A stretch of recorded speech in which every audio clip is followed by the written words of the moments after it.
నమస్తే, welcome to Suman TV. Varicose veins ఈ పదం గురించి పెద్దగా ఇప్పుడు ఎవరికి చెప్పాల్సిన అవసరం లేదు, ఎందుకంటే దీని మీద చాలా అవేర్నెస్ అనేది అందరిలో క్రియేట్ అయింది. ఎందుకంటే ప్రతి ఒక్క ముగ్గురులో చూసుకున్నట్లయితే ఒకరు ఈ వెరికోస్ వెయిన్స్ తోటి బాధపడుతూ ఉన్నారు. సో ఈ వెరికోస్ వెయిన్స్ ఈ సమస్యకి ఎటువంటి అత్యాధునికమైనటువంటి చికిత్సా పద్ధతుల్లో నవేడేస్ మనకు అందుబాటులోకి వచ్చాయి. ఈ విషయాల గురించి తెలియజేసేందుకు మనతో పాటు ఉన్నారు Avis hospital MD interventional radiologist doctor Raja V Koppula garu. నమస్తే సార్. నమస్కారం అండి. సార్, వెరికోస్ వెయిన్స్ సో అందరికీ ఆల్మోస్ట్ చాలా ఇయర్స్ నుంచి మీరే ఎక్కువగా అవగాహన కూడా క్రియేట్ చేస్తూ వస్తున్నారు, అవేర్నెస్ క్యాంప్స్ కూడా మీరు పెడుతూ వస్తున్నారు, కాబట్టి చాలా మందికి దీని మీద అవేర్నెస్ ఉంది. బట్ అయినా కూడా కొంచెం దాని గురించి brief. So varicose veins causes ఏంటి, అసలు ఏ రకంగా వస్తుంది? సో అంటే మీరు ఇందాక చెప్పారు, బేసిక్గా ఏంటంటే చాలా అవేర్నెస్ క్రియేట్ చేశారని. బట్ ఎంత చేసినా సరిపోదమ్మా.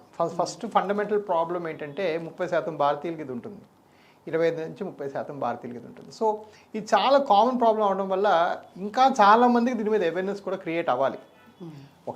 ఒకసారి అవేర్నెస్ క్రియేట్ అయ్యే ప్రాబ్లం ఉందని తెలుసుకున్నాక నెక్స్ట్ కాల్ టు యాక్షన్, అంటే దాని మీద ఏదైనా చేద్దాం, దాని సొల్యూషన్ వెతుకుదాం అనేది కూడా చాలామంది లేట్ చేస్తుంటారు. ఇది ప్రాణాపాయం కాదు కదా, గుండె ఆపరేషన్ కాదు కదా, క్యాన్సర్ కాదు కదా, దీన్ని ఎలాగైనా కొన్నాళ్ళు ఆపి చూసి ఆలోచించి అలా, అది కూడా చాలా ప్రాబ్లమాటిక్. సో ఒకటి ఉందా లేదా అనేది అవేర్నెస్ ఒక రకం అయితే, దీని మీద యాక్షన్ తీసుకోవాలా లేదనే అవేర్నెస్ కూడా చాలా తక్కువ వస్తుంది. సో రెండు కలుపుకుంటే ఈ 30% ఇండియన్స్లో నాట్ ఈవెన్ 1% ఇండియన్స్ దీనికి అటెన్షన్ తీసుకుంటున్నారు. ఎందుకంటే ఈ రీజన్స్ వల్ల, కొంతమంది తెలియక, కొంతమంది తెలుసుకొని కూడా లేట్ చేయడం వల్ల, అలాగా ఈ ఫనల్ తగ్గి 1 or 2% మందికి యాక్చువల్గా ట్రీట్మెంట్ జరుగుతుంది భారతదేశం మొత్తం మనం చూసుకున్నప్పుడు. సో ఆబ్వియస్లీ ఇంకా చాలా అవేర్నెస్ అవసరం. సో సింపుల్గా చెప్పాలంటే కాళ్ళకి ధమనులు అనగా ఆర్టరీస్ రక్తాన్ని తీసుకొని వెళతాయి, కాళ్ళ నుంచి సిరలు రక్తాన్ని తీసుకొని వస్తాయి. ఈ వచ్చే మార్గంలో ఎక్కడైనా సరిగ్గా పని చేయకపోతే, ఈ వాల్స్ పని చేయకపోతే బ్లడ్ మళ్ళీ కిందకి లీక్ అయ్యి కింద కాళ్ళలో సెట్ అయిపోయి ఉండిపోతుంది. కొంతమందికి ఏమో ఆ కిందకి వెళ్ళి కాళ్ళు నల్లగా అవటం, కాళ్ళ పుళ్ళు పట్టడం, దెబ్బ తగిలితే మానకపోవడం అలా జరగచ్చు. మరి కొంతమందికి అది వెళ్ళి చిన్న తీగలు లాంటి బ్రాంచెస్ పెట్టి కాళ్ళు చాలా చూడడానికి అష్టవకరంగా అనిపించడం, కొంచెం అగ్లీగా అనిపించడం, అవన్నీ దాన్ని బ్రాంచ్ వ్యారికాసిటిస్ అంటాం. ఆ చిన్న వెయిన్స్ అన్ని ప్రొడ్యూస్ చేసి ఇంకోలాగా ప్రాబ్లం క్రియేట్ చేస్తుంది. చాలా కామన్ ప్రాబ్లం, అండ్ దీని మీద మనం ఎంత చెప్పుకున్నా కూడా అవేర్నెస్ సరిపోదనే చెప్పుకోవాలి.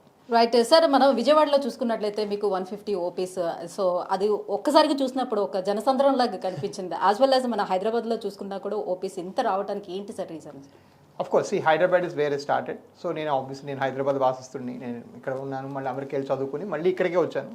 ఇన్ఫ్యాక్ట్ నేను బంజారాస్లో పుట్టి మళ్ళీ బంజారాస్లోనే ఉంటున్నాను ఇప్పుడు కూడా 50 ఏళ్ళకి కూడా. సో ఆబ్వియస్లీ ఇది నా స్వగ్రామం, సొంత ఊరు కాబట్టి ఆబ్వియస్లీ ఇక్కడ నన్ను నమ్ముకుని నా పేషెంట్స్ ఎప్పటి నుంచి ఉన్న వాళ్ళందరూ వస్తుంటారు. మా మెయిన్ సెంటర్ కూడా హైదరాబాద్ ఉంది. సర్ప్రైజ్ విజయవాడనే చెప్పుకోవాలి. సో మనం కూర్చొని అంటే ఈ హెల్త్ అవేర్నెస్ కొంచెం బాగా చదువులు, ఎడ్యుకేషన్ ఇవన్నీ అంటే హైదరాబాద్ విడిచిపెట్టి మన రిమైనింగ్ ఆంధ్రప్రదేశ్ అంతా మనం చెక్ చేసామంటే విజయవాడ, ఉభయ గోదావరిలో Guntur, almost up to Ongole and పైన సూర్యాపేట దాకా, ఇది one of the most educated, most knowledgeable group of people ఉంటారని చెప్పుకోవాలి. అవి వేరే దగ్గర లేరని కాదు, బట్ ఇది చాలా చాలా చాలా హైలీ ఎడ్యుకేటెడ్, హైలీ నాలెడ్జబుల్. వాళ్ళకి సబ్జెక్ట్ అర్థమవుతుంది. ఒక మంచి డాక్టరు ఒక మంచి విషయాన్ని ఎక్స్ప్లెయిన్ చేస్తే వాళ్ళు చాలా తీక్షగా విని అర్థం చేసుకుంటారు. సో ఫర్ ఎగ్జాంపుల్ విజయవాడ ఓపిక నేను వెళ్తాను, ఒక బొమ్మ వేసి బ్లడ్ పైకి వెళ్ళట్లేదు కిందకు వస్తుందని ఎక్స్ప్లెయిన్ చేసినప్పుడు అతను రైతు ఉంటారు, వెస్ట్ వేసుకొని వస్తారు, ఆయన అంతా విని మరి ఎందుకు ఇచ్చాడు దేవుడు వేయిన ఎక్స్ట్రా, మరి ఎందుకు వస్తుందని చాలా లాజికల్గా అడుగుతారు. ఆ 4-5 డిస్ట్రిక్ట్స్లో ఉండే అంత సబ్జెక్ట్ నాలెడ్జ్, అంత కుతూహలం చాలా వండర్ఫుల్గా ఉంటుంది. అంటే ఇట్స్ వెరీ, అంటే అసలు డాక్టర్ కూడా చాలా ప్రాక్టీస్ చేయడానికి చాలా ఆనందకరంగా ఉంటుంది. అలా తిరిగి అడిగినప్పుడు నేను చెప్పింది వాళ్ళకి అర్థమైతేనే కదా అడుగుతారు. So it's a validation of my process also. అంటే వాళ్ళు అడగడం కూడా కాదు, నేను చెప్పింది వాళ్ళకి అర్థమయ్యి వాళ్ళు తెలుసుకొని నా మీద ఇంట్రెస్ట్ ఉన్నవాడే కదా ఇన్ని క్వశ్చన్లు అడుగుతారు తిరిగి, లేదంటే ఈ డాక్టర్కి తెలియదని పోతాడు. రైట్. సో ఇట్స్ ఆబ్వియస్లీ అది ఒక main reason, the peoples intelligence. But equally ఇంపార్టెంట్గా చెప్పుకోవాలంటే వాళ్ళకి ఒక పెద్ద సిటీకి ఉండాల్సినంత మంచి వాస్కులర్ కేర్ లేకపోయింది మనం వెళ్ళక ముందు. విజయవాడలో మనం ఎంటర్ అవ్వక ముందు ఎగ్జిస్టింగ్ ఏంటంటే ఒక 2 వీధులు 3 వీధుల్లోనూ మొత్తం డాక్టర్లు అందరూ ఉంటారు. ఫారెన్ ట్రైన్డ్, మనలాగా ఫారెన్ 10-12 ఇయర్స్ ఫారెన్లో ప్రాక్టీస్ చేసి వచ్చి వాస్కులర్ ప్రొసీజర్స్ ఒక్కటే చేసేవాళ్ళ సంఖ్య చాలా తక్కువ విజయవాడలో. సో ఆబ్వియస్లీ అదొకటి. వాళ్ళు ఇమ్మీడియట్గా గ్రాప్ చేసింది ఏంటంటే ఈ 150 మంది ఏంటి సరదాగా రావట్లేదు, కొన్నిసార్లు అసలు అక్కడ 4-5 గంటలు వెయిటింగ్ అయిపోతుంది. అయినా వాళ్ళు ఎందుకు ఓపికగా ఉంటారంటే వాళ్ళకి ఇలాంటి కేర్ దొరకలేదు. మనం వెళ్ళక ముందు, మన సిస్టమ్స్ పెట్టక ముందు. సో ఏదైతేనేమి it's a good thing, I mean it's good problem to have. But of course కొన్నిసార్లు కొంచెం బాధ అనిపిస్తుంది. పాపం పొద్దున్న 9కి 8కి వచ్చేసి వాళ్ళు 3-4 దాకా కూడా వెయిట్ చేస్తారు వాళ్ళ అంతమంది వచ్చేటప్పుడు ఇంపాసిబుల్ రైట్. ప్రతి వాళ్ళు ఇట్స్ యూనిటరీ ప్రాసెస్. అంటే మీరు కంటిన్యూగా అక్కడే ఉంటే అది వేరేగా ఉండేది అనమాట. నేను ఇంకో అసిస్టెంట్ని పెడితే మళ్ళీ వాళ్ళు యాక్సెప్ట్ చేయరు. వాళ్ళకి రాజా గారే కావాలి, రాజా గారే చెప్పాలి. కొంతమంది ఒక 2-3 అవర్స్ దేనికోసం వెయిట్ చేస్తారంటే అన్నం పప్పు వస్తువులన్నీ తినొచ్చా, ఆ ప్రశ్న నాకు అడగక్కర్లేదు యాక్చువల్గా. ఆ ప్రశ్న అక్కడ మా నర్సుల్ని ఎవరు అడిగినా చెప్తారు. కానీ వాళ్ళకి అదంతే నమ్మకం. సార్ చేశారు ఆపరేషన్, సార్ దగ్గర మనం ఈ విషయం వినాలి, సార్ నాకు ఆపరేషన్ చూడాలి, సార్ నాకు చేసిన తర్వాత మా చుట్టాలు ఎవరు. ఒక ఆయన ఒకసారి ఇలాగే విజయవాడలో నేను ఓపీ పైన కేసు సర్జరీ చేసి కిందకు వచ్చి ఓపీ చూస్తున్నాను. పెద్ద గొడవ. ఏమవుతుంది అంటే, మీరు మా అమ్మగారికి ఆపరేషన్ చేయలేదు, ఎవరో వచ్చేసారు. లేదే బాబు ఇప్పుడే చేసి వచ్చాను నేను అని చెప్తే, అలా అయినా మీరు ఇలాగెలా అంటారు, అసలు ఇంత గొడవ పెట్టడం తప్పు కదా అని అంటే, అది కాదు సార్, నాకు చేశారు 18 ఏళ్ళ క్రితం, నాకు తగ్గింది, నాకు మా అమ్మగారు కూడా అలాగే అవ్వాలని నా కోరిక, నా వేదన అర్థం చేసుకోవట్లేదు అని గట్టిగా అరుస్తూ కూడా అదే చెప్తున్నాడు ఆయన. సో ఇట్స్ లవ్ యాక్చువల్లీ, ఆయన లవ్ అనమాట. సో వెరీ స్ట్రాంగ్ ఎమోషన్స్ అండి. మా సైడ్ చాలా స్ట్రాంగ్ ఎమోషన్స్ ఉంటాయి. They come with deep affections. So it's very satisfied. నాకు నేను విజయవాడ 7 గంటలకు ఓపీ చూడాలంటే నేను పొద్దున్న 3కి బయలుదేరుతాను. రేపు కూడా నేను మార్నింగ్ 3కి హైదరాబాద్ నుంచి బయలుదేరిపోతాను. But I love it. ఇంట్లో అంటారు ప్రతి ఆదివారం వెళ్ళిపోతావు ఏంటని, but I just love it because it's so gratifying. ఎంత ప్లీజింగ్గా ఉంటుందో వెళ్తే. సార్, దీన్ని డయాగ్నోసిస్ చేయడానికి యూజ్ చేసే మీ కలర్ డాప్లర్, ఈ కలర్ డాప్లర్ టెస్ట్ కూడా చాలా కాస్ట్ కూడా ఉంటుందని చెప్తూ ఉంటారు. బట్ మీరు అది ఫ్రీగా ఇస్తున్నారు, ఆ కలర్ డాప్లర్ టెస్ట్ కూడా ఫ్రీగా చేస్తున్నారు. ఎలా ఇది మీకు మాత్రం పాసిబుల్ అవుతుంది? సో ఇక్కడ మనం గుర్తుపెట్టుకోవాల్సిన విషయం ఏంటంటేనమ్మా, ఎవరైతే హెల్త్ కేర్లో రకరకాలుగా ఉంటారు. కొన్ని పెద్ద కార్పొరేట్ వ్యవస్థలు ఉంటాయి, కొన్ని గవర్నమెంట్ వ్యవస్థలు ఉంటాయి, కొన్ని ఏమో ఇండివిజువల్ ప్రాక్టీసెస్ ఉంటాయి, అంటే చిన్న మామ్ అండ్ పాప్ క్లినిక్స్. మంది ఒక సార్ట్ ఆఫ్ కార్పొరేట్ వ్యవస్థే, కానీ ఇక్కడ మొత్తం decision maker end to end నేనే, ఇక్కడ నుంచి ఇక్కడ దాకా. ఇక్కడ డబ్బులు 10 రూపాయలు వచ్చినా నేనే, రాకపోయినా నేనే, 10 రూపాయలు వదులుకుందామని నేనే, లేకపోయినా నేనే. సో నాకు ఇది ఒక బిగ్ అడ్వాంటేజ్. ఈ అడ్వాంటేజ్లు ఏంటి? ఇక్కడ నెంబర్ 1 ప్రాబ్లం, 99% స్కాన్లు బయట జరిగేది పడుకోబెట్టి చేస్తారు. సో ఆ స్కాన్ పనికిరాదు, మనం నిల్చోబెట్టి స్కాన్ చేయాలి.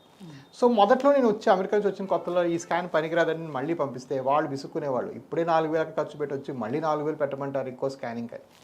సో వాళ్ళందరికీ పోన్లేండి మీకు ఒక్కరికి ఫ్రీగా చేస్తారని చెక్ చేసేవాడిని. అలాంటప్పుడు మన వ్యవస్థలో ఇప్పుడు దగ్గర 400 ఆపరేషన్లు నెలకు జరుగుతున్నాయి. మనకి 22 సెంటర్లు ఉన్నాయి. ఒక స్కాన్ నాకు ఏమాత్రం అయిపోతుందని నేను మొత్తం అన్ని దగ్గరలో ఈ మిషన్స్ కొని పెట్టేశాను. ఈచ్ మిషన్ 30 to 45 lakhs ఉంటుంది, అన్ని దగ్గరలో ఉంటుంది, అండ్ అందరికీ స్కాన్ ఫ్రీ. సో ఇప్పుడు ఇక్కడ ఏమవుతుందంటే, నాకు ఇప్పటికీ ఎవరో బిజినెస్ అడ్వైజర్స్, ప్రైవేట్ ఎక్విటీ వాళ్ళు, కంపెనీ వాళ్ళు చెప్తుంటారు, ఈ స్కానింగ్ మీరు నెలకి 4,000 కాకపోయినా 1,500 ఛార్జ్ చేసినా మీకు ఇన్ని లక్షలు ఏర్పడతాయనేసి. That's not right.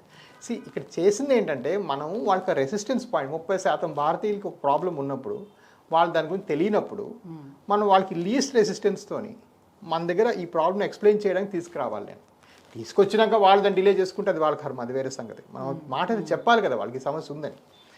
సో ఈ ప్రాసెస్లో ఇదొకటి. రెండోది, నా కన్సల్టేషన్ ఎప్పటి నుంచో 249 రూపాయలు మాత్రమే. మీరు ఆన్లైన్ బుక్ చేసుకుంటే దాన్ని పెంచలేదు. నేను ఇన్ఫ్యాక్ట్ మొన్న ఎవరో పెద్ద ఆవిడ వస్తే నాకు అంటుంది, నువ్వు నాకు మీద ప్రామిస్ చేసి చెప్పు ఎప్పుడు పెన్షన్ అనేసి. నేను చెప్పాను, నేను ఎప్పటికీ పెన్షన్ అనేసి, నాకు ఎంత ఖర్చులు పెరిగినా ఇది పెన్షన్ అని. ఎందుకంటే నాకు అది కూడా ఇంపార్టెంట్. సో ఎవరైనా ఒక నార్మల్ పర్సన్ కాళ్ళలో తెలియని నొప్పులు అనిపించేవాడు ఎటువంటి ప్రాబ్లం లేకుండా నా దగ్గరికి వచ్చి ఈ వ్యాస్లర్ ఉందా లేదా అని తెలుసుకోవడానికి వాళ్ళు కట్టాల్సిన రుసుము 249 రూపాయలు మాత్రమే, మిగిలినంతా ఫ్రీ. రైట్. సో ఇది నేను చాలా పర్టికులర్, రెసిస్టెన్స్ పాయింట్ తీసేయాలి, చాలా ఆనెస్ట్గా ప్రాక్టీస్ చేయాలి. నా పేషెంట్స్కి నేను డైరెక్ట్గా కనెక్ట్ అయిపోవాలి. డైరెక్ట్గా middle mens, agents, marketing people ఎవరు ఉండకూడదు. ఎవ్రీథింగ్ ఈ మాధ్యమాల ద్వారా డైరెక్ట్గా వాళ్ళతో నాతో కాన్వర్జేషన్ ఉంటుంది. సో ఇవన్నీ నేను చాలా పర్టికులర్గా రన్ చేసుకున్న నా క్లోజ్ టు హార్ట్ ఉన్న సిస్టమ్స్ అనమాట. That's really great of you అండి. అండ్ సో మీకు ఆల్ ఓవర్ ఇండియాలోని 5 స్టేట్స్లో అండ్ 24 బ్రాంచెస్ కూడా ఉన్నాయి. ఓకే, సో ఇన్ని బ్రాంచెస్ పెంచుకుని వెళ్తూనే ఉన్నారు. అండ్ ఇంకా ఫ్యూచర్ ప్లాన్స్ ఏమైనా ఉన్నాయా? ఇంకా ఎక్స్పాండ్ చేయాలని అనుకుంటున్నారా? ఏంటి మీ future plans? Sure. So future plans డెఫినెట్గా 70 నుంచి 80 దాకా అయితే వెళ్ళిపోతాం నెక్స్ట్ 3-4 ఇయర్స్లో for sure. So future plans మాకు చాలా స్ట్రాంగ్గా ఉన్నాయి. ప్రతి దగ్గర అంటే ఈ 5 స్టేట్స్లో కూడా అవేర్నెస్ లేదు మనం అనుకున్నట్టుగానే. వాళ్ళకి అవేర్నెస్ క్రియేట్ చేస్తే ఎవరైతే ఫస్ట్ అవేర్నెస్ క్రియేట్ చేస్తారో వాళ్ళ దగ్గరికి వచ్చి కనుక్కుంటారు. ప్రతి స్టేట్లో కూడా మాకు ఇమిటేషన్ కోసం వచ్చి ప్రతి వాళ్ళు ఒక 30,000 చేసేవాళ్ళు, 20,000 చేసేవాళ్ళు, చీప్ కాపీస్ వస్తున్నాయి చాలా, బట్ వాళ్ళ దగ్గరికి వెళ్ళట్లేదు, రైట్? సో ఆ పీపుల్కి ఏంటంటే వాళ్ళ హెల్త్ అనేటప్పటికి కొంచెం భయం ఉండిపోతుంది. ఇదేంటి బాబు అది చీప్ అంటున్నాడు, అది చేసాడు, అది కనుక్కో సరిగ్గానే అంటారు. ఏదో వస్తువు బట్టలో చీప్ అంటే కొనేస్తారు, బాగాలేకపోతే పడేస్తారు, కాలు తీసి పడేలేంగా. So there is a sense that human health అనేటప్పటికి చీప్ వెంట పరిగెత్తకూడదు అనే అవేర్నెస్ కూడా ప్రజలు డెఫినెట్గా ఉంది. సో ఈ 5 సెంటర్లు కూడా చాలా 5 స్టేట్స్, ఆఫ్ కోర్స్ 21 సెంటర్స్, అన్నీ దే పర్ఫార్మింగ్ వెరీ వెల్. కొంచెం ఈ ఉభయ రాష్ట్రాల్లో మాత్రం అంటే హైదరాబాద్, వైజాగ్, విజయవాడ మాత్రం నేను లేకపోతే అవ్వదు. నేను ఎన్ని సెంటర్లు పెట్టినా, ఎంతమంది డాక్టర్లు పెట్టినా వాళ్ళు నా కోసం వస్తారు. సో అది కొంచెం నా దగ్గరే ఉండాలి కొన్నాళ్ళు. బట్ వేరే సెంటర్స్ అన్నింటిలో కూడా చాలా బ్యూటిఫుల్గా నడుస్తున్నాయి. అండ్ ఇదొక మచ్ అన్మెట్ నీడ్ అండి. ఒక 15 ఏళ్ల క్రితం, మేబీ 20 ఏళ్ల క్రితం మా అమ్మకి ఐ ఆపరేషన్ అప్పుడు మెడ్విన్ హాస్పిటల్ అంటే ఒక జనరల్ హాస్పిటల్కి వెళ్ళి చేయించాం. ఇప్పుడు 99% భారతీయులు ఐ ప్రాబ్లం ఉంటే ఐ హాస్పిటల్కి వెళ్తారు, జనరల్ హాస్పిటల్కి వెళ్ళరు. అదేవిధంగా నా ఓన్ లైఫ్లోనే ఈ వాస్కులర్ సమస్యలు ఉన్న పేషెంట్స్ మళ్ళీ జనరల్ హాస్పిటల్కి వెళ్ళరు, మల్టీ స్పెషల్ హాస్పిటల్ వెళ్ళరు, ఒక వాస్కులర్ సెంటర్కి వెళ్తారు మాలాంటి దానికి. It's going to happen in my own life time. So ఇవన్నీ కూడా నేను ఒక ప్రాసెస్తో బిల్డ్ చేసుకున్న ఐడియాస్. అంటే ఇప్పుడు ఒక 5 స్టేట్స్లో ఉంది కాబట్టి ఎవ్రీథింగ్ మీరే వాచ్ చేస్తూ వెళ్తున్నారు, అన్నిట్లో మీరే ఇన్వాల్వ్ అవుతున్నారు అని చెప్తున్నారు. సో వెరాజ్ ఇది ఎక్స్పాండ్ చేసుకుని వెళ్ళేటప్పుడు కూడా ఇలానే ఉంటుందా అని హోప్ఫుల్లీ. ఇప్పటికైతే మా 5 స్టేట్లు ఏంటి, ఉన్న స్టేట్లు కూడా ఉన్న వేరే బ్రాంచ్లు అయితేనేమి అన్ని దగ్గరలో కూడా ఆపరేషన్కి ముందు రోజు వాళ్ళ స్కాన్ రిపోర్ట్లు, పేషెంట్ డీటెయిల్స్ అన్నీ ఒక కామన్ గ్రూప్లో వేయాలి. అన్నీ నేను టిక్కు పెట్టినాకే ఎక్కడ కలకట్టాలో ఆపరేషన్ కూడా ఇక్కడ నేను టిక్కు పెడితే జరుగుతుంది. So I view myself as chief technology officer. ఈ మొత్తం టెక్నాలజీకి నేను బేస్, ఈ వాస్కులర్ ప్రొసీజర్ చేసే టెక్నాలజీకి నేను base. So I don't see that change. Of course ఇంకెన్ని వేలు అవుతాయో తెలియదు, ఇప్పటికైతే 400 అవుతున్నాయి. 5,000 అయితే నేను అన్ని 5,000 చూడగలనా, maybe God's graceful yes. But అలానే స్ట్రాంగ్ ప్రాసెస్ కూడా ఎస్టాబ్లిష్ చేశామండి. మీరు ఫర్ ఎగ్జాంపుల్ ఇప్పుడు ఏవి హైదరాబాద్కి వచ్చినా కూడా నన్ను ఒక్కడనే కలవరు. మీరు మీకు డయాబెటీస్ ఉందా, షుగర్ ఉందా, బీపీ ఉందా, ఇలాంటి క్వశ్చన్లు ఆడడం ఇంకోటి ఉంటారు, ఇంకో డాక్టర్ చూస్తారు. మీకు స్కానింగ్ చేయడం ఇంకో డాక్టర్ చూస్తారు. సో ఇప్పటికే మేము అంతా ప్రాసెస్ని ముక్కలు చేసాం. సో దట్ ఏ ఒక్కడి మిస్టేక్ వల్ల మొత్తం ప్రాసెస్ సఫర్ అవ్వకూడదు. సపోజ్ నేను కంగారులో ఉన్నాను, షుగర్ ఉందని ఆడడం మర్చిపోయి ఉండొచ్చు నేను, అదొక ఇంపార్టెంట్ వైటల్ ఇన్ఫర్మేషన్ మిస్ అవ్వకూడదు. సపోజ్ నాకు 70 మంది పేషెంట్ అడగపోవచ్చు నేను. సో అందుకని నేను ఏంటంటే ప్రతి దగ్గర కూడాను I try to make it like an industrial assembly.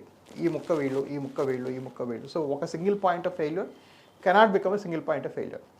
So అలాగా ప్రాసెస్ని మనం డివైడ్ చేసుకుంటూ ప్రతి లెవెల్లో ఎడ్యుకేట్ చేసుకుంటూ, ఇప్పుడు నా దగ్గర థియేటర్లో పనిచేస్తున్న 11 మంది కూడా గత 10 ఏళ్ళుగా నాతో ఉన్నవాళ్ళే. వాడి ఇంట్లో పెళ్ళైనా నేనే కడతాను, వాళ్ళ ఇంట్లో పిల్లలు చదువైనా నేనే కడతాను, కానీ నన్ను వదలను. ఎందుకంటే వాళ్ళ సిస్టమ్ నా ప్రాసెస్లో వాళ్ళు చాలా ఇంపార్టెంట్. సో నా సర్జరీ ఫాస్ట్గా పర్ఫెక్ట్గా జరగాలంటే ఈ అబ్బాయి నాతో 10 ఏళ్ళుగా నాకు ఏ ఇన్స్ట్రుమెంట్ ఏ చేతికి ఏ టైంకి రావాలనేది వాడికి తెలియాలి. వాడికి అది తెలియాలంటే వాడికి ఉండాలి. వాడు ఉండాలంటే వాడికి ఏవో చిన్న చిన్న కోరికలు ఉంటాయి, తీర్చాలి మనం. సో ఇవన్నీ కూడా నేను చాలా ప్లాన్డ్గా ఒక బిజినెస్ ఎస్టాబ్లిష్మెంట్లో ఎప్పుడు ప్రాఫిట్ చూస్తాం. నేను ఎప్పుడు అది చూడలేదు, అంటే చూస్తాను, అది లాస్ట్ స్టెప్. వీళ్ళ కన్సిస్టెన్సీ, వీళ్ళు ఉన్నారా లేదా, వీళ్ళు ప్రొసీజర్ సరిగ్గా చేస్తున్నారా లేదా, ఇవన్నీ కూడా చాలా ఇంపార్టెంట్. సో నేను ఇవెందుకు నొక్కి ఒక్కాలని చెప్తాను అంటే చాలా కాపీ క్యాట్స్ నేను చూస్తున్నాను, రైట్? ఆ కాపీ క్యాట్స్ వాళ్ళు ఏంటంటే ఎవడో చీపెస్ట్ ఫిల్మ్ తీసుకురావాలా, చీపెస్ట్ ఇన్స్ట్రుమెంట్ తీసుకురావాలా, చీపెస్ట్గా చేయాలా, ప్రొసీజర్కి ఏదో 5 రూపాయలు తగ్గించేయాలి, ఎలాగైనా బిజినెస్ సంపాదించాలి. అది అలా ఉండకూడదు.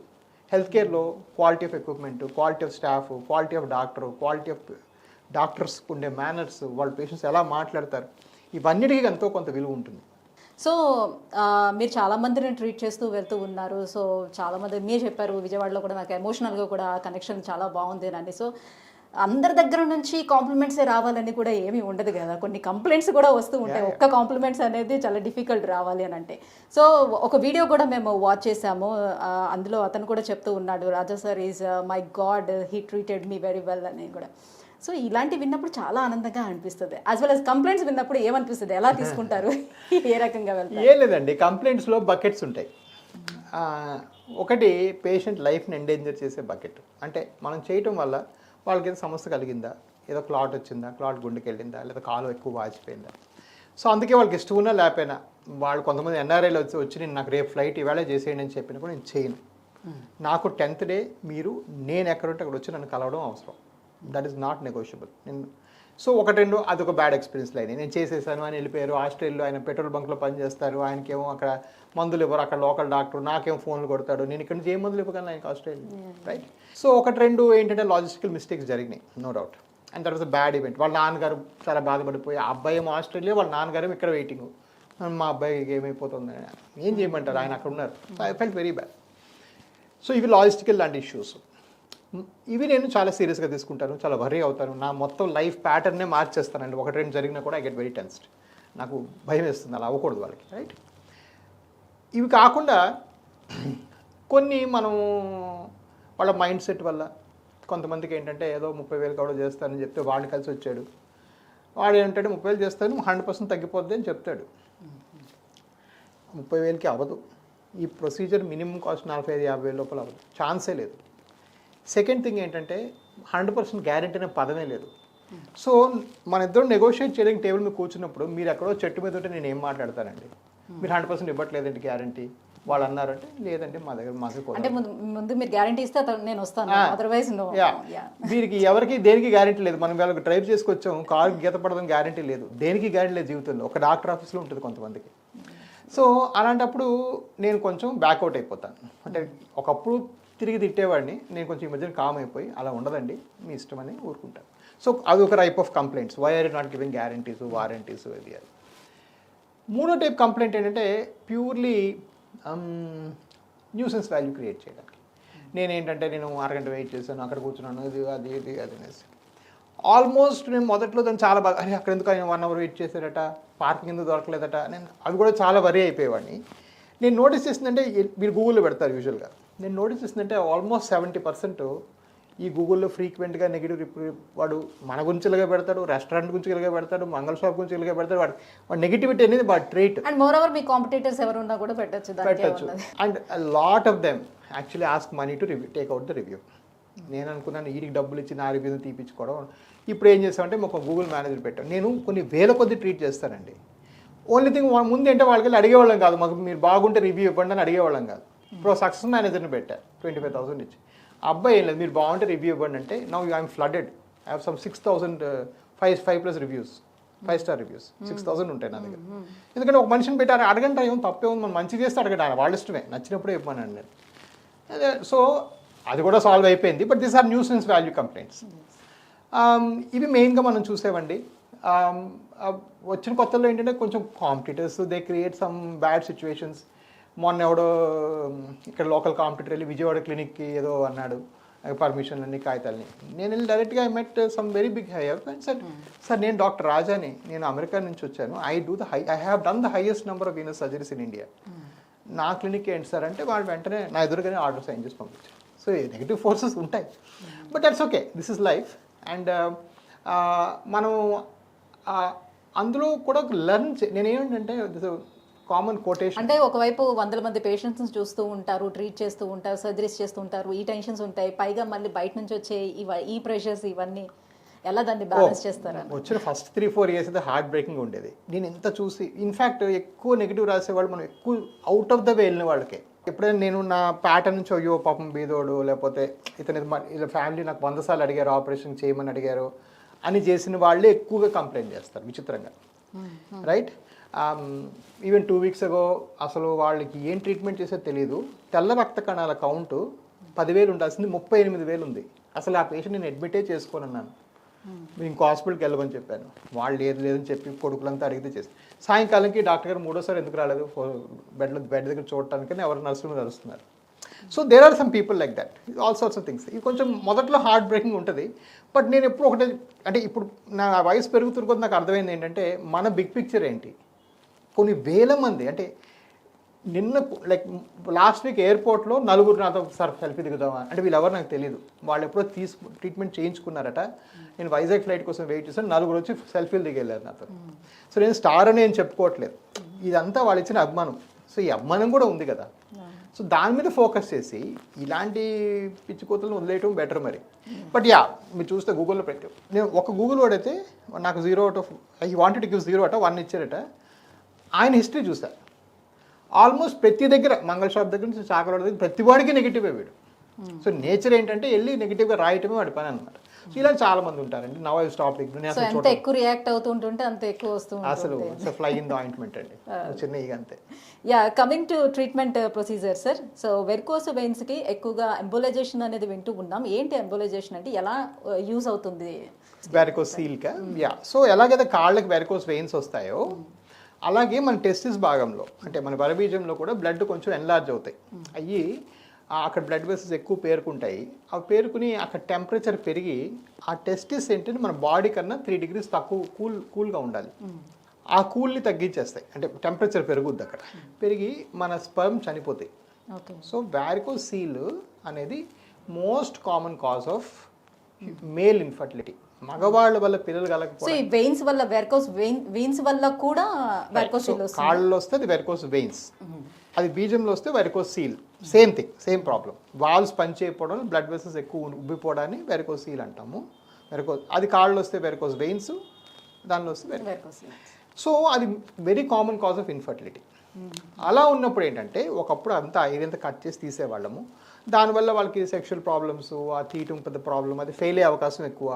ఇప్పుడు అవన్నీ చేయకుండా మెడ నుంచి కానీ ఇక్కడ నుంచి కానీ ఒక చిన్న వైర్ పెట్టి దాన్ని ఎంబలైజేషన్ అనే ప్రొసీజర్ చేస్తాం. మీరు చెప్పిన ఎంబలైజేషన్ అంటే ఇదే.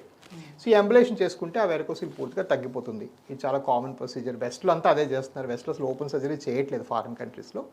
మన ఇండియాలో ఇంకా అగైన్ ఇది పికప్ అవ్వాలి, అవేర్నెస్ రావాలి, వాళ్ళు మళ్ళీ అవ్వాలి. బట్ యా, ఇప్పటికి మేము చాలా చేస్తాము. బట్ అది చాలా ఎఫెక్టివ్. అక్కడ కట్ చేయము, కుట్లేం, కాబట్టి మీకు ఎటువంటి లిమిటేషన్స్ ఉండవు. మీ నార్మల్ లైఫ్, ఫ్యామిలీ లైఫ్ అంతా నార్మల్గా బతకొచ్చు మీరు. సో దానివల్ల చాలా అడ్వాంటేజ్ అనమాట. సో ఇది కూడా చాలా ఎక్కువగా చేస్తాం. సో వెరికోస్ వెయిన్స్కి ఇప్పుడు లేటెస్ట్గా ఉన్నటువంటి ట్రీట్మెంట్స్ ఏంటి సార్? రైట్. సో ఇప్పుడు మోస్ట్ ఇంపార్టెంట్ ఏంటంటే మనం వెరికోస్ వెయిన్స్ ఉన్నప్పుడు ఒకటి వెయిన్స్ని బయట నుంచి కట్ చేసి తీయటం, 2 లోపల నుంచి ట్రీట్మెంట్ చేయటం. సో కట్ చేస్తే కుట్లు వేయాలి, ఆ ఏరియా కట్ చేసినప్పుడు నొప్పి లేకుండా మత్తు ఇవ్వాలి, స్పైన్ ఎనసిస్ ఇవ్వాలి, జనరల్ ఎనసిస్ ఇవ్వాలి. సో దాన్ని స్ట్రిప్పింగ్ అనేవాళ్ళు. అది కంప్లీట్లీ అవుట్ ఆఫ్ ఫ్యాషన్, ఇప్పుడు అది చేయకూడదు. ఈ లోపల ఏంటంటే చిన్న సూది పెట్టి లోపల నుంచి క్లియర్ చేస్తాము. ఈ క్లియర్ చేసే పద్ధతుల్లో ఎక్కువగా వాడేది మన లేజర్, ఇప్పుడు దాకా డిస్కస్ చేస్తాం. సో ఆ లోపల వచ్చిన సూది పెట్టి లేజర్ పెట్టి కరిగించేస్తాం. ఇది ఆల్మోస్ట్ వచ్చి 10-12 years అయింది, ప్రాబ్లీ 14 years అయి ఉండొచ్చు. ఇంకా దీని నెక్స్ట్ జనరేషన్ ఏంటంటే చిన్న సూది పెట్టి అక్కడ ఒక బంక లాంటిది ఎక్కిస్తాం. దాన్ని వినాసీల్ అంటారు, లేదా గ్లూ అని కూడా అంటారు. అది చేసుకుంటే అది ఈజీగా తగ్గిపోతుంది. ఈ లేజర్లు అంటే కొంచెం వేడి ఉంటుంది కదా, ఆ వేడి వల్ల కాస్తనే నొప్పి ఉంటుంది. ఈ గ్లూకి అది కూడా ఉండదు. సో ఈ బంకను ఎక్కించడాన్ని గ్లూ అంటాం. సో ఇది లేటెస్ట్ ప్రొసీజర్, ఇది మేము ఎక్కువగా చేస్తున్నాం. అగైన్ ఎలాంటి సైడ్ ఎఫెక్ట్స్ కానీ రిస్క్ ఫ్యాక్టర్స్ కానీ ఏమి ఉండవుంటారా? అసలు గ్లూ ఇంకా ఈజీ కాబట్టి రిస్క్ ఫ్యాక్టర్స్ చాలా తక్కువ. మామూలుగా రిస్క్ ఫ్యాక్టర్స్ ఎండోవాస్కులర్ ప్రొసీజర్ తక్కువ, బట్ గ్లూకి ఇంకా తక్కువ. ఎందుకంటే ఏమాత్రం వేడి కానీ టెంపరేచర్ కానీ ఉండదు కాబట్టి. సో మీకు ఎటువంటి అనస్థీసియా అసలు పూర్తిగా అక్కర్లేదు. గ్లూ అంటే కంప్లీట్గా మాట్లాడుతూ చేయొచ్చు. ఇవి రెండు కాకుండా మెయిన్ మనం చేసిన లేటెస్ట్ అడ్వాన్స్ లాస్ట్ 1 yearలో బాగా సక్సెస్ అయింది, ఇంకెక్కడా లేనిది ఏంటంటే ఈ చిన్న చిన్న చారలు లాంటి వెయిన్స్ ఉంటాయి, కనిపిస్తుంటాయి, కాస్మెటిక్ వెయిన్స్. ఇప్పుడు ఈ రూమ్లో కూడా ఇద్దరికి ఉంటుంది, చాలా కామన్ అది. ఓకే, దానికి ఏం చేస్తామంటే ఒక స్పెషల్ లైట్స్ వేసుకుని కోల్డ్ ఎయిర్ కొట్టుకుంటూ బయట నుంచి షూట్ చేస్తాం వాటిని, ఒక్కదాన్ని ఒక చిన్న ఇంజెక్షన్ ఇచ్చి. దాన్ని క్లాక్స్ అంటారు. క్లాక్స్ అంటే క్రయో లేజర్ అని. సో దాన్ని క్రయో అంటే కోల్డ్ ఎయిర్తో క్లియర్ చేస్తాం. అది నేను అమెరికాలో ఉన్నప్పుడు కూడా అది లేకుండింది. సో నేను మళ్ళీ లాస్ట్ ఇయర్ బ్రెజిల్లో వాళ్ళు చాలా కాస్మెటిక్స్ కాన్షియస్, లుక్స్ కాన్షియస్, అది నేర్చుకుని వచ్చి చేస్తున్నాను అనమాట. సో అవి మాత్రం నేను వచ్చినప్పుడు ఏమనుకున్నా అంటే ఎవరైనా అడిగిన వాళ్ళకి షార్ట్ క్లోత్స్ వేసుకునే వాళ్ళకి పనికి వస్తుందేమో మనం చేద్దామని. It's amazing. అసలు 99% అసలు షార్ట్ క్లోత్స్ వాళ్ళు కారు, వాళ్ళకి మైండ్లో ఉండిపోయింది, వెయిన్స్ ఉండిపోయింది అనేసి ట్రీట్ చేసేయండి డాక్టర్ గారు, మాకేం ప్రాబ్లం అంటున్నారు. సో అది చాలా సక్సెస్ఫుల్ అయిందమ్మా. ఈ క్లాక్స్ అనేది ఇండియాలో ఇంకెక్కడా లేదు. బాంబేలో ఒకటి ఉంది, బట్ ఆయన కూడా ఎక్కువ చేయరు, మనమే హైయెస్ట్. ఇన్ఫాక్ట్ మొన్న మన దగ్గర అయిన వాస్కులర్ కాన్ఫరెన్స్లో ఆయన వచ్చి అంటున్నాడు, నేను మీకన్నా ముందు పెట్టి మీరే ఎక్కువ చేస్తున్నారు మాకని అనేసి. సో ఈ క్లాక్స్ అనేది లేటెస్ట్ అమ్మ, ఇది గేమ్ చేంజర్. ఈ క్లాక్స్ అనేది కొంచెం గ్లూ అనేది కొంత వచ్చి 2-3 years అయింది, కానీ క్లాక్స్ అనేది మాత్రం కంప్లీట్ గేమ్ చేంజర్. ఇది బాగా సక్సెస్ఫుల్ అయింది ఇక్కడ మనకి. సో ప్రైస్ విషయానికి వచ్చేటప్పుడు ఒక్కొక్కరు ఒక్కొక్క ప్రైస్ చెప్తూ ఉంటారు. నేను ఎక్కడో ఒక 30,000 చేసుకున్నాను, ఇంకొకరు నేను 60కి చేయించుకున్నాను, లేకపోతే ఒక lakhsలో అయిందని కొంతమంది చెప్తూ ఉంటారు. సో ఒక ట్రీట్మెంట్ ఒకటే అయినప్పుడు ఇంత వేరియేషన్స్ ఎందుకు ఉంటున్నాయి ఈ ప్రైజెస్లో అని? అది చాలా దురదృష్టకరం అమ్మ. బేసిక్గా గవర్నమెంట్ ఏంటంటే ఫస్ట్ ఇలాంటి దగ్గర స్టెప్ ఇన్ అవ్వాలి. మన దగ్గర ఏంటంటే రెగ్యులేషన్ మీకు తెలిసినట్టుగా వీక్. సో ఇక్కడ మెయిన్ ప్రాబ్లం ఏమైపోతుందంటే ఈ చిన్న లేజర్ అయితే ఉంటుందో అది 2-3 కంపెనీస్ తయారు చేస్తారు. అందులో బెస్ట్ అనేది Medtronic. So best company Medtronic. Okay, ఆ మెట్రానిక్స్ లేజర్ ఫైబరు ఒకటి 52,000 రూపాయలు. ఓకే, సో ఈ 52,000 రూపీస్ అది కొని పోనీ డాక్టర్కి 5-6 వేలు ఫీజు వేసుకొని హాస్పిటల్కి 10,000 ఇస్తే 70,000 తక్కువ సింగిల్ లెగ్ అయ్యే అవకాశం లేదు. సో ఎవరైనా 30,000 చేస్తుంటే ఏమైనట్టు? అది తప్పైనట్టే. సింపుల్ యాజ్ దట్, ఇంకేం లేదు. సో ఈ వాచ్ 100 రూపాయలు. ఓకే, నేను డిస్కౌంట్ ఇస్తే 70 కొనగలరు మీరు. 5 రూపాయలకి దాని అర్థం ఏంటి? అది వాచ్ కాదు, ఒక చెత్తకుప్ప అంతే. రైట్. సో వీళ్ళు ఏం చేస్తుందంటే వేరే వాళ్ళ ఫైబర్స్ వాడేయడం, సెకండ్ హ్యాండ్లో కొనేయటం, కొంతమంది లేజరైజ్ చేయకపోవటం, ఇవన్నీ జరుగుతున్నాయి. రైట్. అదేవిధంగా గ్లూ అనేది ఆ బంక మళ్ళీ మెట్రానిక్స్ అమ్ముతుంది, 1,05,000 రూపాయలు దాని ప్రైస్. సో మీరు గ్లూ అనేది చేయించుకుంటే 1,50,000 లోపల ఎవరైనా చేస్తే అది ఫ్రాడే, ఎందుకంటే మీకు మళ్ళీ హాస్పిటల్, డాక్టర్ కాంపోనెంట్ అన్నీ ఉంటాయి. రైట్. సో ఇవన్నీ ఏంటంటే చాలా పెద్ద ప్రాబ్లం అయిపోతుంది. So if it is too good to be true, it is too good to be true. Okay, it's as simple as that. If you pay for peanuts you get monkeys. So ఇది ఒక పెద్ద problem. ఇప్పుడు నా ప్రాక్టీస్లో నేను చూసే ప్రతి 100లో 25 మంది బయట ఇలాంటివి చేయించుకొని ఫెయిల్ అయి వచ్చిన వాళ్ళే. Right, it's very common. మరి ఇంకో ఆప్షన్ లేదు. సరే, నేను ఇప్పుడు అలాగని నేను చాలా హై పొజిషన్ ఉన్నాను. నేను 400 ఆపరేషన్ చేసేవాడిని. నా నియరెస్ట్ వాడు 30 చేస్తాడు. సో అలాగే నేను వాళ్ళ లెవెల్ అంటే ఇప్పుడు తక్కువలో వస్తుంది అని చెప్పి, సో ఫర్ సపోజ్ మీ దగ్గర ఎక్కువ ఉంది అనుకోండి, హీఈస్ టూ మచ్ కమర్షియల్, చాలా కాస్ట్ ఎక్కువ ఉంటుంది, సో నాకు ఇది చాలా తక్కువలోనే అయిపోతుంది కాబట్టి నేను ఇక్కడ చేయించుకుంటానని అంటాడు. సో అక్కడ చేయించుకున్న తర్వాత ఇంకా అదర్ కాంప్లికేషన్స్ ఏదో వచ్చింది, మళ్ళీ అలా అటువంటి కాంప్లికేషన్స్తో మీ దగ్గరకు వచ్చేటప్పుడు మళ్ళీ ఖర్చు పెరుగుతుంది. అసలు వాళ్ళని ట్రీట్ చేస్తారా, తీసుకుంటారా పేషెంట్స్ని? తీసుకోవడం ఇప్పుడు ఫస్ట్ అక్కడ ఆపరేషన్ చేసి చెడిపోయిన తర్వాత 4 నెలల వరకు తీసుకోను ఫస్ట్. ఎందుకంటే లీగల్ రిస్క్, నాకు డబ్బుల గురించి వరీ కాదు. ఆయన పేరుతో పాటు నా పేరు కలుపుతారు. రేపు పొద్దున పేషెంట్ కోర్టుకి వెళ్తే నేను అది కలిసిపోతాగా, లీగల్ రిస్క్ పెరిగిపోతుంది. సో నేను ఫస్ట్ 3-4 మంత్స్ టచ్ చేయను. 4 మంత్స్ తర్వాత వస్తే మాత్రం ఇంక మనం ఎవరో ఏదో చేయాలి. ఐ మీన్ అది నేను చెప్పాను కదా, ఇప్పుడు ఇది 52,000 రూపీస్ ఖర్చు ఉన్నప్పుడు, సో ఇప్పుడు నేను అంటే ప్రతి దానికి దాని ఉండే బ్యాక్గ్రౌండ్ మనకు అర్థమైతే కదా మనకి ఏమైనా చేస్తాం. ఎవరో అర్థం కాని వాళ్ళు దీని అన్రీజనబుల్ పీపుల్. రైట్. డజన్ అట్టుపండు 50 రూపాయలు ఆడు అన్నాడు అనుకో, నేను వెళ్ళి ఆడికి 3 రూపాయలు గీరా బాబు అంటాడు. ఏమంటాడు? ఇప్పుడు కొబ్బరి బొండు 30 రూపాయలు, హోల్సేల్ కొంటే 20, నాకు 2 రూపాయలకి అంటే చెట్టుకి తీసుకో అంటాడు. చెట్టు మించి పడితే నడ్డు ఇరుగుతుంది. రైట్. సో లాజిక్ ఇది. సో ఆ లాజిక్ 19% పీపుల్ యాక్చువల్గా నాకు తెలుస్తుంది. ఇది ఇక 4-5% ఇలాగ చీపు అనుకుంటే ఏవో ప్రయాసాలు పడుతుంటారు. ఎనివే అది నేను ఏం చేయలేను. ఇప్పుడు గవర్నమెంట్ కూడా పని ఇది ఏంటి, ప్రజలకు సేవ చేసే మిషనే కదా. మరి దీనికి ఇప్పుడు ఈ 52,000లో 10% కస్టమ్స్ డ్యూటీ ఉంది, ఒక 8% జిఎస్టీ ఉంది. మరి గవర్నమెంట్ ఏమేమి తీసుకోవడం ఆపేసిందా? ఎవరూ ఆపలేదు. సో మేము ఒకళ్ళం ఎందుకు ఆపగలం? ఎలా ఆపలేము. రైట్. ఇది అంతా అందరూ కలిసి ఒక సమాజంలో చేసుకుంటున్న ప్రొసీజర్ కదా. సో ఒక పాయింట్ నేను ఇందాక అదే ఆ క్రిటిసిజం లాగా ఇది కూడా వరి అవడం ఆపేశాను. నా దగ్గర కమర్షియల్ అనుకోండి, ఇదిగో దీనికి ఆథర్ కాస్ట్, నేను ఇప్పుడు దాకా మెట్రానిక్స్ తప్ప ఇంకో కంపెనీ వాడలేదు. బెస్ట్ క్వాలిటీ, బెస్ట్ ఆల్మోస్ట్ 20,000-30,000 మించి చేసిన డాక్టర్ నీకు ఉన్నాడు. మా హాస్పిటల్లో వాచ్మెన్ కూడా వేరికోస్ వెయిన్స్ భాష మాట్లాడతాడు, ఇంకే భాష ఇంకోటి ఉండదు. రైట్. సో ఇంత మీకు ఉన్నప్పుడు మీరు ఇది అర్థం చేసుకోవాలి, దీనికి ఒక వాల్యూ అంటూ ఉంది. రైట్. ఒక ఫిల్మ్ స్టార్ ఇంత ఛార్జ్ చేస్తారంటే అక్కడ ఆయన ఫేస్ వాల్యూ ఉంది కదా మరి. సో ఆ ఫేస్ వాల్యూ నాకు ఉంది అనిపిస్తుంది. బట్ నేను దాంతో మేనేజ్ అవుతాను. బట్ చాలా ఇరిటేటింగ్ ఉంటుంది. పొద్దున్న లేస్తే 30,000, 10,000, 15,000 అంటుంటారు. నేను పెద్దగా వరీ అవ్వను ఇప్పుడు, పెద్దగా I just go on with my life. Avis hospital varicose వెయిన్స్కే కాకుండా ఇంకా ఏమేమి డిసీజ్ని ట్రీట్ చేస్తుంది?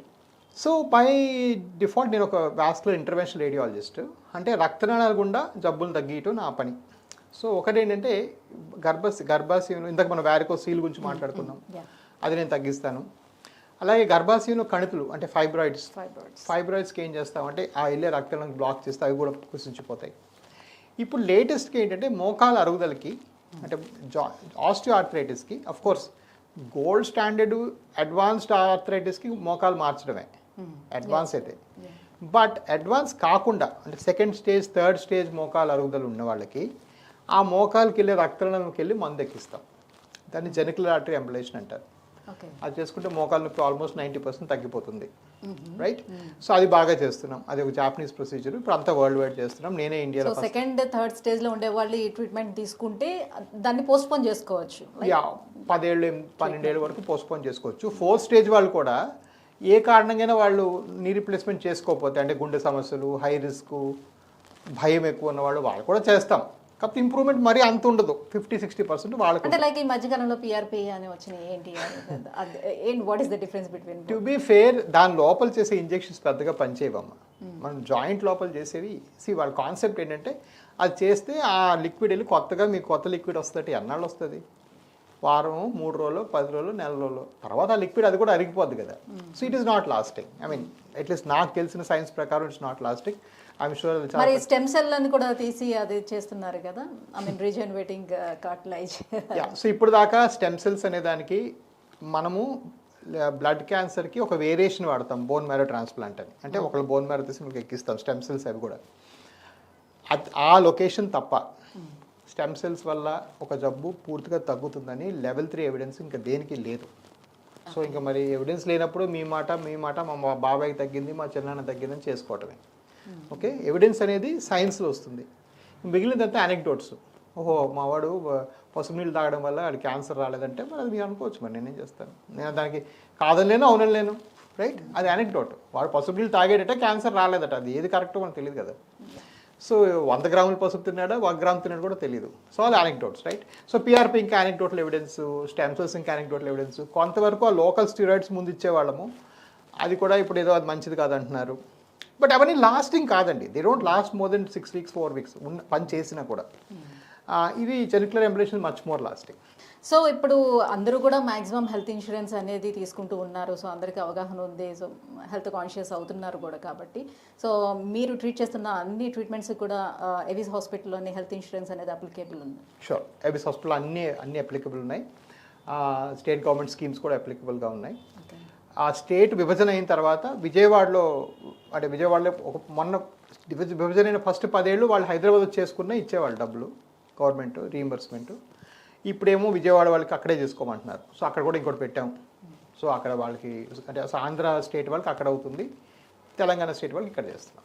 సార్ ఇప్పుడు హార్ట్ ఇష్యూస్ ఉండేవాళ్ళు, పేస్ మేకర్స్ ఏదైతే పెట్టుకుంటారో వాళ్ళు కూడా ఇప్పుడు వెరికోస్ వెయిన్స్కి ట్రీట్మెంట్ అనేది తీసుకోవడానికి సాధ్యమవుతుందా? ఆ టైంలో అసలు ఎటువంటి ప్రికాషన్స్ తీసుకోవాల్సి ఉంటుంది, ఏం చేస్తారు?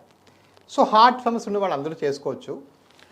కొంచెం ఏంటంటే లేజర్ చేసేటప్పుడు ఆ లేజర్ కరెంట్ పాస్ అవుతుంది, దాంతోపాటు దాని చుట్టూ చిన్న ఇంజెక్షన్స్ లాంటివి చేయాల్సి వస్తుంది. సో హార్ట్ పేషెంట్స్ కొంచెం స్ట్రెస్ అయితే గట్రా హార్ట్ రేట్ అంతా మారుతూ ఉంటుంది. సో కొంచెం హార్ట్ పేషెంట్స్ ఉండేవాళ్ళు, పేస్ మేకర్స్ ఉండేవాళ్ళకి ఈ కొత్త గ్లూ ప్రిఫర్ చేస్తున్నాను. ఇప్పుడు కొత్తగా మొన్న యాక్చువల్ లాస్ట్ వీక్ బెంగళూరులో చేశాను. అతనికి ఒక పేస్ మేకర్ ఉంది ప్లస్ ఒక డిఫిబ్రిలేటర్ ఉంది. సో అతనికి యాక్చువల్గా నేను ఓన్లీ గ్లూ చేసి వచ్చాను మొన్న. సో వాళ్ళ గ్లూలో ఏంటంటే అసలు ఏమీ ఉండదు, చిన్న పైప్ పెట్టడం, అది ఎక్కించడం, తీసేయడం, అంతే. Like injection, literally like injection. So glue is very easy కాబట్టి వాళ్ళకి అది ప్రిఫర్ చేస్తున్నాను. బట్ లెక్క ప్రకారం లేజర్ కూడా చేయొచ్చు, బట్ కొంచెం మనం అబ్జర్వేషన్ ఇంకొంచెం జాగ్రత్తగా చేయాలి. గ్లూ అంటే అది కూడా అక్కర్లేదు. సో కామన్గా మీ పేషెంట్స్ అందరూ అడిగే క్వశ్చన్ ఇది, ట్రీట్మెంట్ ఆఫ్టర్ ట్రీట్మెంట్ తర్వాత సార్ నాకు మళ్ళీ వస్తుందా ఇది రిపీట్? అఫ్ కోర్స్ వస్తుందండి, 2 to 3% వస్తుంది. ఎవరన్నా మీకు వెరికోస్ వెయిన్స్ చేసిన 100% మళ్ళీ రాదని చెప్తే అది పూర్తిగా అతిశయోక్తి. Okay, no question about. అంటే వాళ్ళ లైఫ్ స్టైల్ ఇంకా ఎట్లా ఉంటుందో దాని మీద డిపెండ్ అయి ఉంటుందా? కొంతవరకు లైఫ్ స్టైల్ అండి, కొంతవరకు జెనెటిక్స్ అండి.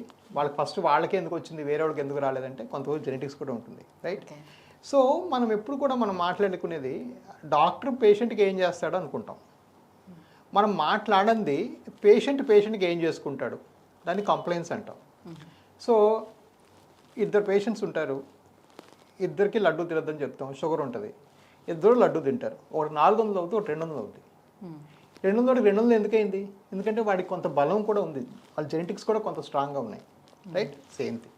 సో మనం చేసిన తర్వాత కొంతవరకు జెనెటిక్ రీజన్స్ వల్ల వెనక్కి రావచ్చు, కొంతవరకు ప్రొసీజర్ ఫెయిల్యూర్ వల్ల రావచ్చు. ఏదైతేనేమి మా సిస్టంలో ఏం చేసామంటే, అరే బాబు మేము చేసామా, మళ్ళీ వచ్చిందా, ఫ్రీ. ఇంకా మరి అందువల్ల ఈ డిస్కషన్ మేమేం పెట్టుకోం. ప్రతి పేషెంట్కి ఎవరికైనా వెనక్కి వస్తే మళ్ళీ ఫ్రీగానే ట్రీట్ చేస్తాం. ఇప్పటికి ఒక 20 మందికి చేసాం, ఈ 30,000లో అందరికీ ఫ్రీగానే చేస్తాం. సో మాకు అది ఆ డిస్కషన్ కూడా పెద్దగా ఉండదు. వాళ్ళు చాలా హ్యాపీ. ఇన్ఫాక్ట్ రెండోసారి ఫ్రీగా చేసిన వాడు ఇంకా హ్యాపీ. డాక్టర్ గారు అప్పటికి ఇంకా నన్ను గుర్తుపెట్టుకొని చేసుకున్నారని చెప్పి వాళ్ళు 10 మందికి చెప్తారు. సో మేము ఎప్పుడూ చాలా క్లీన్గా ఉన్నాం. బట్ ఎస్, రాదు అని మాత్రం నేను ఎప్పుడు చెప్పలేదు, అది చాలా తప్పు అవుతుంది. సో ఫైనల్లీ సార్, మీరు అందుకున్నటువంటి అవార్డ్స్ గురించి మాట్లాడుకుంటే నెంబర్ 1 వెరికోస్ వెయిన్స్ హాస్పిటల్గా and number 1 varicose veins treatment చేసేటువంటి ఒక స్పెషలిస్ట్గా మీరు అవార్డ్స్ అందుకున్నారు కదా, వాటి గురించి. సో ఈ 2 అవార్డ్స్ నేషన్ వైడ్ అవార్డ్స్ అండి. యాక్చువల్గా టైమ్స్ గ్రూప్ వాళ్ళు కండక్ట్ చేసిన నేషన్ వైడ్ సర్వే 7,000 వాస్కులర్ సెంటర్స్ని ఎవాల్యుయేట్ చేసి వాళ్ళు నేషన్ వైడ్ అవార్డు ఇచ్చారు. అవార్డుకి అఫ్కోర్స్ ఢిల్లీ పిలిచారు, ఢిల్లీలో అవార్డు ఇచ్చారు. సో నాకు ఎప్పుడు అవార్డులు ఆ ప్రైజ్లో కన్నా దాని చుట్టూ ఉండే అవార్డులు చాలా ఇష్టం. సో ఎవరైతే చీఫ్ గెస్ట్ ఉన్నారో ఆయన పెద్ద ఫిల్మ్ స్టార్, ఆయన వచ్చి మీరు తర్వాత నన్ను ఒకసారి కలవాలి అన్నాడు. సరే వెళ్ళి కలవంగానే వాళ్ళ మదర్ బయట వెయిట్ చేస్తున్నారు, ఆవిడకి సివియర్ వ్యారికోస్ వెయిన్స్, ఈవిడికి ఎప్పుడు ఆపరేట్ చేస్తావు అన్నాడు. రేపు బాబు నేను ఢిల్లీలో ఉన్నాను, మా హాస్పిటల్ హైదరాబాద్ ఉంది, మీరు వస్తే మరి హైదరాబాద్ రండి అంటే, అలాగా డాక్టర్ గారు ఎలాగో ఇవాళ నైట్ అయిపోయింది కదా, రేపు పొద్దున్న మీరు బాంబే ఫ్లైట్ నేను వెళ్తాను, నాతో వచ్చేద్దరు అని చెప్పి ఆయన చార్టెడ్ ఫ్లైట్లో తీసుకొని వెళ్ళిపోయాడు. నెక్స్ట్ డే వెళ్ళి వాళ్ళ మదర్కి ఆపరేట్ చేసి తగ్గించి మళ్ళీ నెక్స్ట్ ఫ్లైట్ పట్టుకొని హైదరాబాద్ వచ్చాను. సో ఆ అవార్డు నాకు ఇష్టం. సో చీఫ్ గెస్ట్ వచ్చి ఓహో వెరికోస్ వెయిన్స్ అనే కేటగిరీ ఉందా, దీనికి ఒక డాక్టర్ ఉంటాడని ఆయనకి 2 రోజుల ముందు అంటే స్పీచ్ ఇస్తారు కదా, అది చదివి వెంటనే వాళ్ళ మదర్ కూడా టికెట్ కట్టుకొని ఆయన వచ్చారనమాట. So that is very fun. But yeah, చాలా స్టేట్ అవార్డ్స్ అయితే చాలా వచ్చాయండి. నేషనల్ వైడ్ మొన్న లాస్ట్ ఇయర్ వచ్చిన అవార్డు. సో ఇలాంటి గుర్తింపు ఇంకా మీకు ఎక్కువ బూస్టింగ్ ఇస్తూ ఉంటుంది. I love that. Yeah, thank you so much sir. So varicose veins గురించి మాట్లాడారు, అట్ ద సేమ్ టైమ్ ఓవరాల్గా కూడా హాస్పిటల్స్ గురించి, అవార్డ్స్ గురించి, ఇన్ని రకాల ఈ విషయాలు అన్నింటినీ కూడా మాతో షేర్ చేసుకున్నందుకు thank you so much. Thank you so much.